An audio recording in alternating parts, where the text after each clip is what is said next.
Buenas noches. Irene Villa, ahí la tienen, ahí está, derrama alegría de vivir, ¿a que sí? Felicidad. ¿Quién diría que esta mujer que está hoy con nosotros hace 20 años, por estas mismas fechas, un 17 de octubre, con 12 años, se quedó sin piernas y se quedó sin 3 dedos en la mano, víctima de uno de esos atentados terroristas con los que los criminales de ETA han sembrado tanto dolor, tanto sufrimiento y tanta muerte. Pues ya ven, el ejemplo vivo de lo que se puede hacer para cambiar el rumbo de las cosas. Y desde entonces, Irene Villa se ha convertido en un ejemplo de constancia, de fortaleza, de entereza, hasta límites insospechados. 12 años tenía, y la de cosas que ha hecho desde entonces: estudiar 3 aquí, escribir libros. Irene, buenas noches. Muy buenas noches. Te lo decía antes, que ¿de dónde sacaste y has sacado y sacas esa fuerza? Pero sobre todo entonces, cuando tú te viste delante de aquel espejo en tu casa y viste que tenías medio cuerpo, que te faltaba otro medio. Pues de querer ser feliz. Yo creo que en la vida uno tiene que elegir. Mi madre me lo dijo muy claro: Irene, tenemos 2 opciones: vivir amargadas y sufriendo y maldiciendo a los etarras, o decidir que hemos nacido así y que tenemos toda la vida por delante para luchar y para lograr lo que te propongas en la vida. Y yo con 12 años lo tuve clarísimo: mamá, he nacido sin piernas y si me caigo no tengo que maldecir a ningún terrorista, y me vuelvo a levantar y punto, y a conseguir pues un montón de cosas que mucha gente me dice: oye, es que has conseguido más cosas que yo, que tengo todo, ¿no?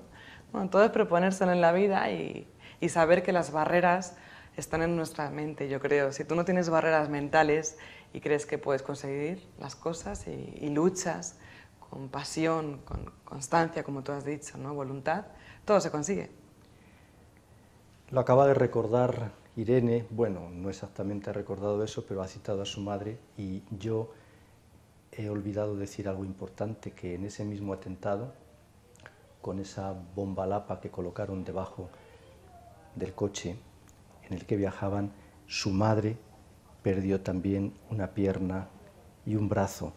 Y si no recuerdo mal, Irene, porque tú me lo has contado alguna vez, tu padre te dijo aquello de: hija mía, a partir de ahora ya solo te pueden pasar cosas buenas, porque lo malo te ha pasado ya. Lo malo ha pasado todo de golpe. Pues luego se lo he recordado en la operación de Suecia, digo: oye papá, pues yo pensaba que había pasado todo lo malo y fíjate por qué estoy sufriendo tanto, y en un montón de cosas que me han pasado, que me he caído esquiando, me han tenido que operar a cuello abierto, en fin. Mi madre dice: si estuvieras en casa no te pasarían estas cosas, pero claro, una es arriesgada, aventurera, y le encantan las fuertes emociones, todo hay que decirlo, el deporte de riesgo, la aventura y el piragüismo y bajar por rápidos y volar y parapente, pues lógicamente algo me tiene que pasar. Pero bueno, todo ciertamente ha sido mucho menos que el de encontrarte de pronto sin piernas y lo que tú dices, ¿no? Mirarte al espejo y decir: ¿y esa soy yo? ¿Y así voy a estar toda mi vida? La verdad que cuesta, es duro, pero como te digo, con el pensamiento positivo de que vas a conseguir lo que tenías antes e incluso más cosas. El deporte, por ejemplo, era mi pasión. Yo patinaba sobre hielo y montaba en bicicleta. Y de pronto digo, pues ya no puedo hacer esas cosas, ¿no? Y sobre todo que también tenía un equipo de baloncesto. Pero bueno, luego conocí a la fundación también y, como ves, he hecho un montón de cosas más también. De deporte. Y vas a competir dentro de 20 días escasos o 25 en una competición mundial. Exactamente. Vas a competir como esquiadora.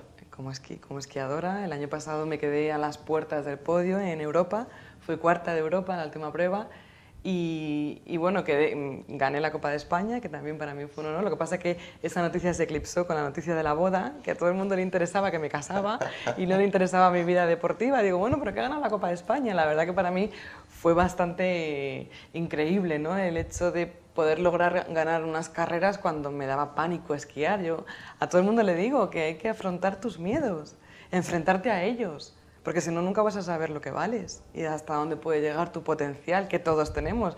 A mí, la primera vez que me subí a un monoesquí, me entró de todo. Me he caído 1000 veces, he pasado miedo, pánico, hasta ganas de llorar encima de una montaña.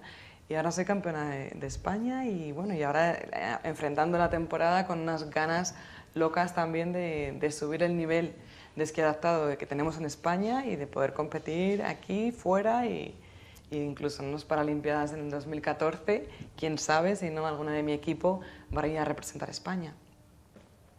Irene, imagínate por un momento que tuvieras aquí delante al terrorista que puso esa bomba, ¿qué le dirías? Pues que no ha logrado nada, que no ha conseguido nada, que la violencia no sirve para nada, solo para causar dolor en las familias, romper a lo mejor familias, romper equilibrio psicológico de un padre, por ejemplo, o el equilibrio de un ser humano, gente que te quiere, que de pronto se hunde y la verdad que lo único que consigue es eso, dolor y mucho daño, no solamente a la familia contra la que atenta, sino a toda la sociedad española.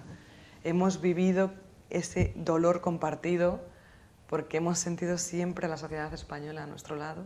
Yo he tenido la suerte de tener ese cariño mucho más que otras víctimas. La verdad es que he intentado compartir y trasladar todo ese cariño que a mí me han dado a otras víctimas del terrorismo que han sido mucho menos acompañadas, ¿no? Menos protagonistas, menos queridas, porque la gente no las ha conocido tanto como a mi madre y a mí. Pero pienso que España ha estado siempre a nuestro lado y aunque se ha querido, a lo mejor, que no tuviésemos tanto cariño en ciertos momentos, ¿no? Que históricamente a lo mejor o políticamente no convenía, ¿no? Tener la memoria, la dignidad y la justicia, que son los valores que hemos pedido, que pedimos y que pediremos toda la vida, la sociedad ha estado ahí, ha estado siempre ahí. Hablabas ahora de la familia. Tú, Irene, acabas de fundar una familia.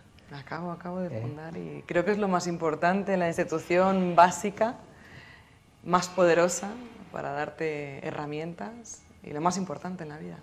¿Sigues queriendo tener 3 hijos, como alguna vez he escuchado que decías? Sí, siempre he querido tener familia numerosa. Creo que es importante, ¿no? Para los hermanos que tengan en quien apoyarse cuando los padres no estén. Y bueno, no queremos tardar mucho tampoco en ponernos a ello. Eres feliz, se te nota. La verdad que he tenido mucha suerte en la vida. También es cierto que la suerte uno se la trabaja.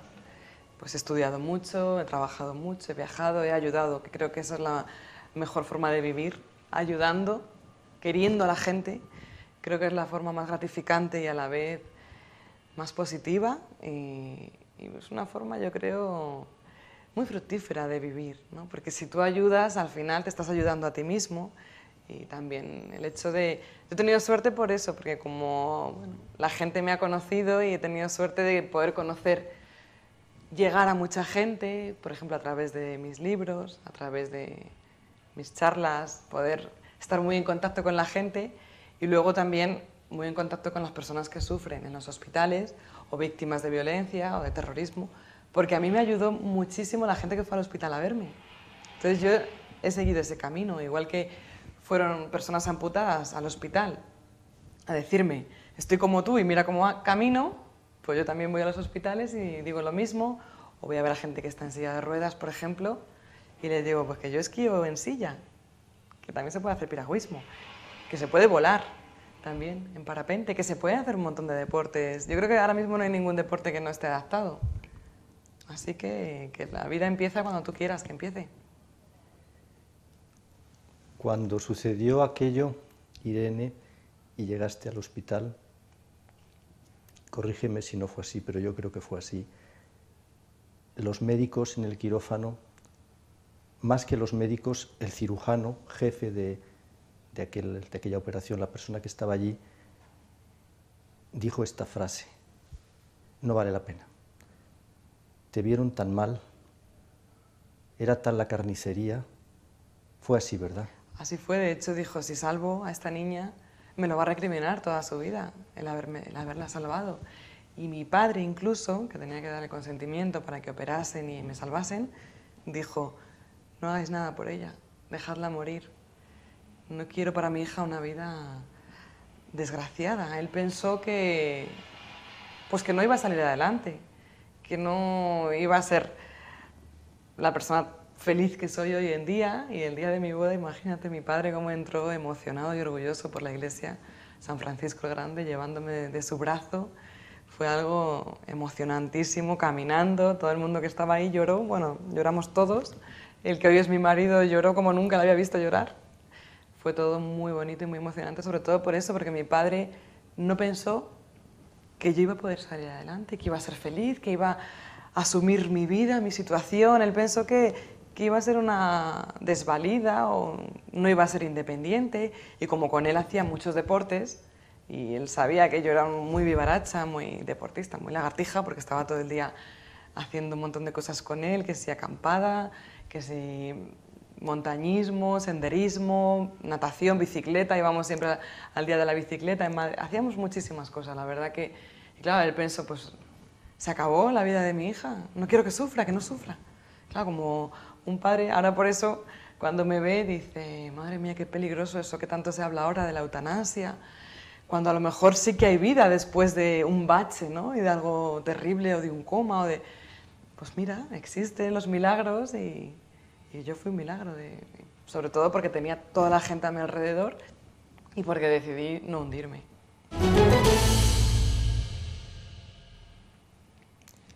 Vivaracha y lagartija yo creo que sigue siendo. ¿Cómo es un día en la vida de Irene Villa? A ver, ¿cómo son tus horas? ¿Cómo transcurren? ¿Qué haces en un día normal? Cuéntanos así un poquito. Pues menos monotonía de todo. Hay mucho deporte, siempre al gimnasio me escapo el tiempo que pueda ir, con mis compañeras del equipo de la fundación también. Y después, pues cada día una cosa diferente. Un colegio, estuve ayer hablando con los niños, dar charlas y conferencias, viajes.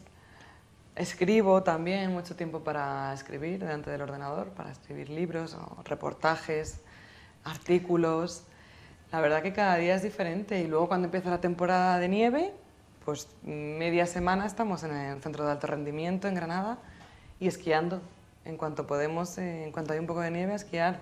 Cuando no, estamos en un indoor haciendo, pues entrenando palos, slalom y lo que podemos, pero ya te digo, sobre todo viajando, porque siempre hay un congreso fuera de España. Ahora empezamos los congresos, lo que de verdad importa, que se lo damos a los jóvenes de toda España y también eso me apasiona y me parece muy gratificante y también me parece una suerte poder hablar a tantos jóvenes, a miles de jóvenes de toda España y transmitirles herramientas positivas, valores, psicología positiva, cosas que ellos puedan también pues, aplicar en sus vidas y ser un poquito más felices y ser un poquito más bondadosos, más sacrificados, más disciplinados, todo eso que parece que da miedo, ¿no? En los colegios, que eso tienen que enseñarlo a los padres, ¿no? Se dice, el eterno debate, pues es cierto que es lo que más ayuda a un chaval a ser feliz y a madurar y a formarse como persona. Lo que más importa. ¿Qué es lo que más importa, Irene? Pues para mí sonreír a la vida, te pase lo que te pase. Yo creo que es fundamental estar atento a tu familia, a tus amigos.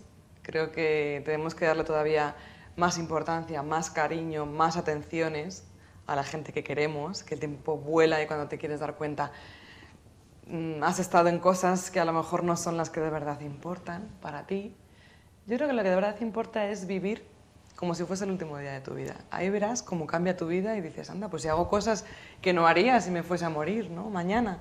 Entonces yo creo que tendremos que darnos cuenta de esas cosas y darle más importancia al día a día, a lo cotidiano, a la familia, al amor, a sonreír, a ser feliz, evitar los cabreos absurdos, por ejemplo.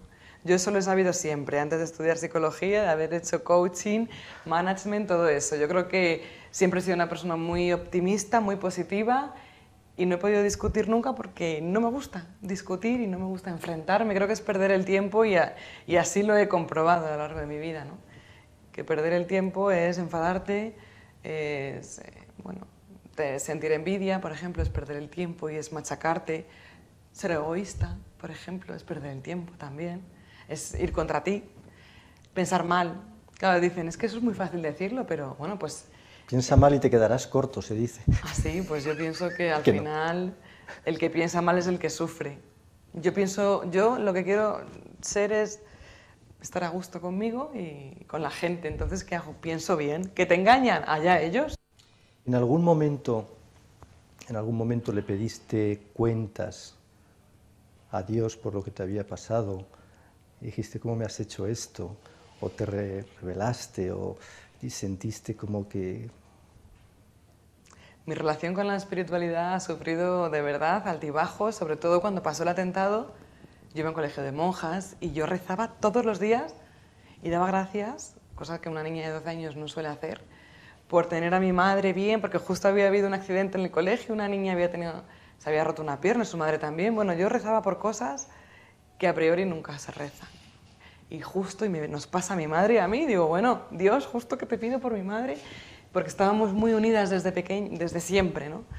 Y por mi hermana, por mi padre también, por mis abuelos, pero en realidad éramos mi madre y yo, y justo nos ocurre a las dos. Entonces yo digo, esto que lo que me han contado las monjas, esto es un cuento chino o algo. Y luego enseguida, cuando empecé a recuperarme, a sentir el cariño de la gente, a aprender a andar, dije, esta fuerza no viene solamente de mi madre y de mí, ¿no? Viene de algo más. El milagro de haber sobrevivido no solamente corresponde a los médicos y a mí, ¿no? Por querer seguir aquí en la tierra, sino que vienen de más allá. Y sobre todo en Suecia, fíjate, en el momento yo creo que aparece la espiritualidad cuando uno más la necesita, y eso es así, ¿no? Es triste porque hay que acordarse también. Yo siempre agradezco, yo estoy esquiando, por ejemplo, y estoy dando gracias a Dios, porque para mí eso es estar en el cielo, porque yo me siento libre, independiente, sin muleta, sin bastón, yendo más veloz que incluso alguien que no tiene ninguna discapacidad. Mis compañeros van en silla de ruedas, se olvidan de la silla, te olvidas de todo material de ortopedia y eres feliz, veloz, independiente. Y ahí me acuerdo también de Dios. Pero es cierto que en Suecia, cuando peor estaba, necesitaba. Y un pastor de una iglesia evangelista, además, fue quien más me acercó, por así decirlo, a la espiritualidad, quien me curó, me ungió con aceite. Bueno, fue la experiencia más cerca a lo místico que pueda haber tenido y realmente me quitó el dolor, este hombre. Entonces digo, ¿cómo no voy a creer? Si es que todas las cosas que me han pasado a lo largo de mi vida he tenido cerca esa espiritualidad que me ha hecho salir adelante, ¿no? Y me ha hecho estar plena. Hace un ratito comentabas que cuando te preguntaba yo que nos dijeras cómo era un día en la vida de Irene Villa, decías que escribías. En alguna ocasión me pareció que te gustaría escribir una novela. Ahí estoy. ¿Estás en ello? Estoy en ello. Además, de una chica que... ¿Ya tienes protagonista y todo? Sí. Ah, bueno, pues entonces cuéntanos, danos la primicia. Tengo protagonista y no sé cuándo saldrá, porque la verdad que todavía le estoy dando muchas vueltas. Como demasiado perfeccionista que soy, pues nunca estoy a gusto con el final y con las cosas y con lo que ocurre en las tramas. Entonces las estoy cambiando, cada día invento un personaje y otras diferentes líneas argumentales para que no sea solo la protagonista. Pero bueno, la protagonista es una chica de nuestra sociedad actual, un poco ligera de valores, ¿no? Porque, bueno, como muchas, ¿no? Como yo he visto, ¿no? Que me da pena, ¿no? Que mucha gente en nuestra sociedad vive acorde pues, a lo inmediato, a lo fácil, a las adicciones incluso. También hablo bastante de este tema porque me preocupa que España sea el principal consumidor de sustancias, tanto de ansiolíticos como de cocaína, en fin, que dependemos mucho de lo externo, de fármacos para dormir, por ejemplo, Pues me da pena que seamos una sociedad debilitada, ¿no? Que no seamos fuertes emocionalmente y que los jóvenes pues se diviertan muchos, ojo, no todos, que por eso estamos dando los congresos, pero muchos pues con alcohol, en fin, que retrato esta sociedad, que no es toda, por supuesto, un poco vacía, y que de pronto esta chica pues tiene un accidente de coche, como tantos lamentablemente ocurren, que hoy en día cada vez somos más personas con discapacidad por culpa de accidentes de tráfico, de moto, hay muchos amputados por moto, por los guardarraíles, que estamos siempre dando guerra con eso, que tiene que haber unas protecciones que no sean cuchillas, que cortan, siegan miembros y hasta la vida. Y entonces, bueno, pues se queda en una silla de ruedas. Y a partir de ahí habrá que leer el libro, porque le pasan un montón de cosas y luego, bueno, pues ahí lo dejo. El final es una incógnita, pero yo creo que va a merecer la pena, sobre todo para los chavales que reaccionen, que no les tenga que pasar un accidente para que se den cuenta de lo que importa en la vida. Pues es que la vida, Irene, solos la aprendemos, decía Luis Cernuda, y a veces solamente no se escarmienta en cabeza ajena, en la propia y no siempre, suele pasar. Oye, Irene, tanta gente con la que has estado, me refiero a personas que han sufrido el zarpazo del terrorismo, personas que, lo decías tú ahora, que han perdido una pierna o las dos piernas, un brazo, que han sido amputadas como consecuencia de un accidente de tráfico. Cuando hablas con esas personas, que yo sé que son muchas en España y fuera de España, ¿qué es lo que más te dicen? ¿Qué es lo que se repite ahí? Pues la verdad que una frase que me dicen siempre es: me has dicho lo mismo que al psicólogo. Al psicólogo no le creo y a ti sí. Digo, hombre, mira, pues entonces mi labor no va a terminar nunca, ¿no? Porque es importante, ¿no? Despertar y cambiar el chip. Pero es cierto que hay gente que es menos optimista, a lo mejor, que cree menos a lo mejor en sus capacidades y que le cuesta más, que uno sabe que le va a costar un poquito más aprender a vivir con esa discapacidad, pero la mayoría de la gente tenemos ese resorte que salta cuando tú lo necesitas. Y yo creo que es muchísima gente la que sale adelante. Yo en la fundación también he conocido personas con todo tipo de discapacidad, y discapacidad física, psíquica, sensorial. Hacen deporte, salen, tienen su familia, tienen actividades y la verdad que son felices, a veces incluso más que alguien que no tiene ninguna discapacidad, ¿no? Y que vive obsesionado a lo mejor pues, con un tema, con un trabajo, con una situación o con un miedo, una ansiedad. Eso yo creo que es una discapacidad más difícil de solventar que las físicas. La física o tal es, bueno, asumir la realidad y ya está. Pero a veces es más importante superar el miedo, superar la tristeza, por ejemplo, ¿no? Como hay tanta gente deprimida en nuestro país, que también es, ¿no? Pues, es muy triste, que dices, bueno, la vida te cambia, pero tendrás que afrontarla, ¿no? Aunque te haya cambiado, aunque no es lo que esperabas y no es lo que tú deseabas, pero es lo que te ha tocado y no por ello vas a desperdiciar tu vida.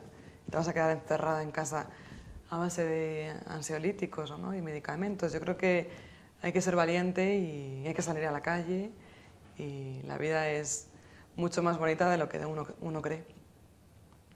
20 años. Tú que estás casada con un argentino y adoras Buenos Aires, 20 años no es nada. 20 años no es nada. Eso dice Gardel. Pero sí es 20 años en los que tú has hecho muchísimas cosas. ¿Con qué te quedas? Es decir, ¿qué sacas de todos estos años después de ese atentado? Pues me quedo con la gente maravillosa que he conocido y que estuvieron acompañándome el día más importante de mi vida, que fue el día de mi boda. Miraba alrededor y solo veía gente que me ha aportado tanto. Muchas personas con discapacidad, sin discapacidad, gente con valores de congresos que he ido conociendo del deporte. Y la verdad que decía, madre mía, las cosas pasan por algo, ¿no? Si yo no hubiese tenido aquel atentado, no habría conocido a estas personas, ¿no? A Mar, por ejemplo, una chica a la que admiro, que está en una silla, pero es que además no mueve nada por una atrofia muscular. Y es una mujer feliz que estudia periodismo, que se mueve con una silla, que mueve con la barbilla. La verdad que gente admirable he conocido y todo gracias a lo que me ocurrió. Es triste, ¿no? Porque muchas veces los niños me preguntan, ¿no? ¿Y no echas de menos tus piernas? Digo, bueno, las he sustituido por otras muchas cosas. ¿Y tus dedos? Y los dedos que los tengo, ¿eh? Ojo, los tengo de silicona, pero no me los pongo porque al final uno es como es y te puedes poner 1000 parches o 1000 atuendos, pero al final lo auténtico para mí es lo importante y bueno, eran estéticos y molestan. Yo creo que al final uno tiene que ser auténtico y estar bien con uno mismo y asumirse, como he dicho, y es que al final es eso, ¿no? Reconocer lo que hay en ti, potenciarlo y querer lo que tienes, ¿no? Y si tú quieres lo que tienes, lo que te ha tocado, al final das gracias en lugar de maldecir, ¿no? Irene, hay una frase que a mí me gusta mucho y que me repito en algunas circunstancias adversas, que es esta: omnia in bonum, todo es para bien. ¿Tú crees que todo es para bien? Por supuesto. Lo que sucede conviene, lo tengo clarísimo. Yo creo que todo pasa por algo y en la vida hay que sufrir, aunque sea duro y aunque la gente que esté ahora mismo sufriendo dirá, ¿pero por qué? ¿No? Yo se lo decía a mi madre, mamá, ¿qué habré hecho yo en la otra vida para merecer todo esto que estoy sufriendo? Y bueno, pues todo sirve. Quien no ha sufrido no sabe de nada, ¿verdad? El sufrimiento te enseña, te fortalece. Lo que no te mata te hace más fuerte. Y así ha sido y así será. Y si tendré que volver a sufrir, pues también tendré algún... Todo tiene un objetivo, una misión y un porqué. Irene Villa. Dice Federico García Lorca en su oda a Walt Whitman que el mundo no es ni noble, ni bello, ni bueno. Pero Federico García Lorca escribió esos versos porque no había conocido a Irene Villa. Si Lorca llega a conocer a Irene Villa, hubiera cambiado esos versos. Yo hubiera dicho, el mundo es noble y bello y bueno. Lo es gracias a personas como ella, que tienen esa capacidad para calentar corazones y para ir por la vida haciendo el bien a manos llenas. Irene, me ha hecho muy feliz, nos ha hecho a todos muy felices estar hoy aquí contigo en este 20 aniversario de triste recuerdo, pero que tú le has dado la vuelta y lo has convertido en un pilar de ilusión y esperanza. Claro. Muchísimas gracias. Gracias a ti. Hasta siempre. Gracias.